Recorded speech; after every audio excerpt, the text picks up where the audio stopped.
Hello, Snugglebugs. Welcome to today's Whizbang Workshop card review video. We're going over the Paladin cards, where at first here, we actually have a Windup Enforcer, which is a 6-mana 3/5, which is obviously not super fantastic, but has the tradable keyword, which means it can be flexible. And as well, it has the upgrade tradable, which we have been seeing a little bit, again, in this expansion that we haven't seen in a while. So every time you do trade this off, it upgrades. And what it upgrades is because it says Battlecry summon one copy of this minion. Now, I feel like, I could be wrong, I don't see anywhere where it's telling us, but I feel like the upgrade is the amount of copies of this minion. Now, it doesn't have taunt. I feel like if this had taunt, this would be really strong because you trade it throughout the game, and then eventually when it summons, say, 3 or 4 of them, you get 3 or 4 3/5 with taunt. The fact that it doesn't have that, sorry to keep saying it, taunt keyword, to me, I don't think like this is that strong, right? Like, 6 mana, in order to make 3/5s valuable, I would say you probably need what? 4 of them at least. And then since they don't have any other keywords, they have no immediate impact on the board. And since there's no taunt to at least say you're going to use this to protect yourself, I admit, I mean, I know Paladin can surprise you and it has a lot of auras and stuff that might buff these up, but I'm not super excited about this. I mean, tradable as is always, to me, probably one of the most valuable keywords. So in that sense, it might just have value as a tradable. But I don't see this card being super great unless we're wrong on what gets upgraded, perhaps. Like maybe it's its stats, so it just makes a big hand buff. So if you get this to be like a, what would be a 5/7, you get 2 of them for 6, or 6/7, I mean, maybe. But I guess we'll have to wait and see. I guess it would be a 5/7 or a 6/8. But yeah, right now, I don't think this is going to be a all right, next up we have the 4-mana weapon for Paladin, the Painter's Virtue. It is a 2/3 with lifesteal. Not terrible. I would say normally this would be 3 mana if there was nothing else attached to it, but it also has, after your hero attacks, give minions in your hand +1/+1. So kind of like we were just looking at with that toy soldier. Maybe the idea is you trade it a bunch of times, you get the Painter's Virtue out, you buff it, so it summons 6 copies of at this point would be 5/7s or something like that. And then, yeah, that starts to look good. I, again, kind of have to go back to, I think that's too slow for Paladin. This hand buff itself, like this, the weapon is good. Sorry, the weapon I think is actually quite strong. Paladin is known to, tempo heavy. You could use this to clean up a single minion or a couple minions on your opponent's board while you buff your hands for future turns and things like that. So I think that is good. I just don't think that's going to be enough. Kind of tying this back to the other minion we were just looking at to make it good. But I think this weapon will see a lot of play, both because it's lifesteal, hand buff, and just generally speaking, weapons can be pretty powerful. And kind of starting, I think we've seen a few cards. We'll see a few cards with this sort of Divine Shield, Noyotron package in this set for Paladin. I'm pretty sure there's at least 1 or 2 more. This is a 4-mana spell called Flash Sale that summons a 1/2 mech with Divine Shield, so a Noyotron. See a little picture? The Noyotron. And then gives your minions +1/+2. So it's effectively at least a 2/4 taunt with Divine Shield, which of course isn't great. But again, I keep going back to it. But let's say you have a board full of minions already, because Paladin tends to do that. You play this, gives you taunt to protect your other minions with the Divine Shield, and then it just gives them a board buff. We'll have to wait and see. The current state right now, I think this is good. I think this would be good, with all this current way that they play Boogie Down, like Coin Boogie Down, play Flash Sale. I think Boogie Down is staying. Apologies if I'm wrong there, but I'm pretty sure the finale cards are staying one more rotation. So this might see play in that kind of sense, which is pretty strong. You get a bunch of cheap minions out really fast, you buff them and you protect them with a Taunt Divine Shield. So as long as that sort of play style for Paladin stays, I do think this will be played in a lot of Paladin decks.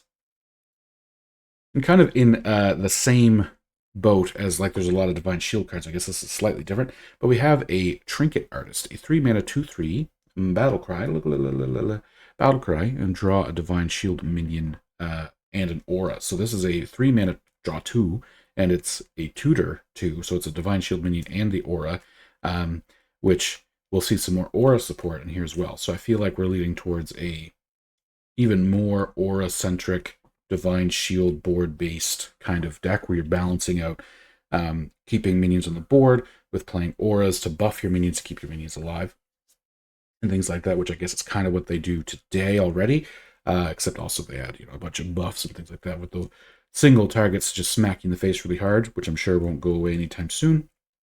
But yeah, I think this is just strong, right? Like, Arcane Intellect is still played in Mage, which is a 3-mana draw 2. This is that attached to a 2/3 body, and it tutors specific things from your deck. So I guess it's only worse if you're not playing Divine Shields or Aura cards, but I'm sure most Paladin decks will. Speaking of Aura's cards, we have our Aura cards. We have a new Aura here called Rafters Ora. It is a 7-mana one. I've been trying not to say the same word 100 times. And at the end of your turn, you summon a random 6-cost minion, and this lasts for 3 turns. So it's 7 mana, get 3 6-cost minions. It's pretty slow, admittedly. Obviously, the value is good, right? It is a general rule. If you get 6-cost minions, though, some of them are really bad, so it's going to depend on the pool, and then it's going to get worse over time, probably, as more cards come out. Yeah, my initial instinct, too slow. Like, it's just too slow. I think if there's going to be a way to cheat out an Aura or something like that, maybe, but as of right now, I can't see people playing this card. However, little spoiler alert, there is a card that might add value to this in this set that might end up, making it worth it if you play 2, plus you can draw it with the card we just seen. So it might be okay, but my initial instinct is still it's too slow. But speaking of making auras a little bit better, here we have the Cardboard Golem, a 4-mana 4/4. The battle cry increases the duration of all auras in your hand, deck, and battlefield by 1. So again, it kind of adds that value. So this becomes 4 6-cost minions, and then if you played both of your Cardboard Golems, it's 5 6-cost minions over time. But again, where Paladin is we want to keep pressuring your opponent with minions on board and making them have to clear your minions. It's going to be a one-time cost of getting a constant pressure. Could be really good. I do think, like I said, at 3 turns, it might not be enough, but you start getting these in there, and all of a sudden it starts to look a little bit more promising. So it kind of just depends on if the Aura package as a whole is good. I think will make, obviously, either one of these 2 cards worth playing. Next up here, we have Fancy Packaging, which is another kind of just Divine Shield specific buff. So a 1-mana +2/+3 is obviously crazy strong, but you have to give it to a minion with Divine Shield, which we do know that Paladin has a bunch of, so I'm not super concerned that it's going to see value. Shroomskavate isn't going anywhere anytime soon, as an example. So for 4 mana now, you can give your minion with both of those cards, Divine Shield, Wind Fury, and +2/+3.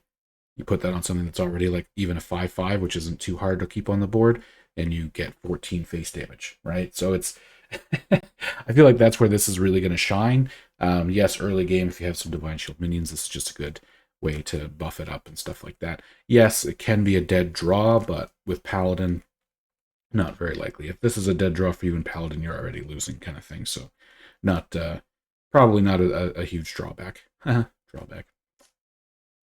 Next up, we have the Miniaturize card for Paladin coming out. It is the Tigress plushie, cute little thing there. It has Miniaturize, so it's just in case we don't remember, I think every class is going to get one. When you play this, it gives you a 1/1 copy to your hand with usually the same effects. I think some of the Miniaturize cards, especially in neutral, might have like some differences, weaker effects or things like that, but I'm pretty sure it's mostly 1-for-1 in at least their keywords. But either way, this is a 3-mana 3/2 Rush, Lifesteal, and Divine Shield. I'm pretty sure I think it was Charge, but we saw a card with exactly those same keywords, except it was Charge, and it was played quite like in every Paladin deck. I know Charge is stronger, but I mean, even still, and then the fact you get the miniature plushie version, which can then be buffed by the 2/3 card we just looked at, really to make this like a 2-mana 3/4 again with all those effects. So this would be a 4-mana version if you played the 1-mana spell on it. I think this is just going to be a really good, pretty much auto-include, in my opinion, in almost all Paladin decks. The Lifesteal is good, Divine Shield is good, Rush helps you keep the board like in your favor, because like we've been saying, that's what Paladin really needs, or really pushes really hard for. For our first legendary, we have a 5-mana 3/7 Toy Captain Tarim. Sorry, Tarim, I might be pronouncing that wrong. Tarim, it's got like the same stat line, and I think a similar effect to the old Tarim, where it's like except I think the older one was like Battlecry, change all minions to 3/3s, where this is set a minion's attack and health to this minion. So you get to taunt, Battlecry, change. So like if you hand buff this and you play it again onto one of your own minions, as an example, then you can make it a much larger minion to help defend yourself. Or if your opponent plays something really big, buff something, you know, the warrior that doubles their stuff and has like a 16/16, you can just go, it's a 3/7 now, right? And then because you also have the mini version, you can buff your own. So like you could, in theory, have a silver hand recruit that you just make a 3/7. Not obviously the most ideal scenario, but still pretty strong.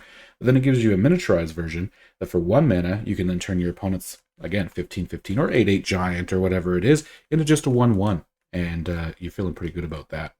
So I think this is going to be, again, a near auto include in almost every Paladin deck. And then last but not least for Paladin, we have the Pipsy Painthoof. Look at the little Pipsy Painthoof. And it is a 7 mana 4/4 with a Death Rattle, Summon Random Divine Shield, Rush, and Taunt. So it's a 7 mana 4/4 that draws you 3 when it dies. I mean, draw 3 is really good. I feel like there's going to be some value in probably more decks than I can see. I do, again, tend to go to 7 mana immediately doing nothing. Like, it doesn't even have Divine Shield or Rush or anything like that. Could be very slow. I'm kind of looking at this almost like Kangor type of thing, right? And I can't remember if Kangor is actually staying either in rotation, so I apologize about that. But like something where if you cheat this out, it dies, you then get a bunch of draw power, and then hopefully that stuff is either, you know, immediately if impactful. I feel the last time we had a card like this, I think it was the Curator, and the reason it saw play was because it was Battle Cry and had Taunt, I believe. So making this non-taunt and a Death Rattle, I don't know, maybe I don't personally see this as super fantastic, but at the same time, draw 3 can always be good, and it's tutored.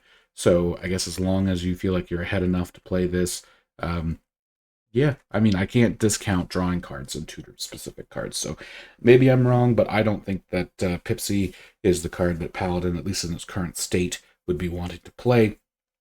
But yeah, those are the review of the Paladin cards. I don't think I missed any. I know I had a bit of an issue with Druid where somehow, like the way that you click through these, sometimes skips to a different class or whatever in between. Yeah, like this is Druid. So like I had to kind of come back and re-record a few. But I'm pretty sure I caught all of the Paladin cards. So let me know what your thoughts are of the new set and the Paladin cards, I guess specifically from this video, are going to be. And yeah, I'll see you in the next one.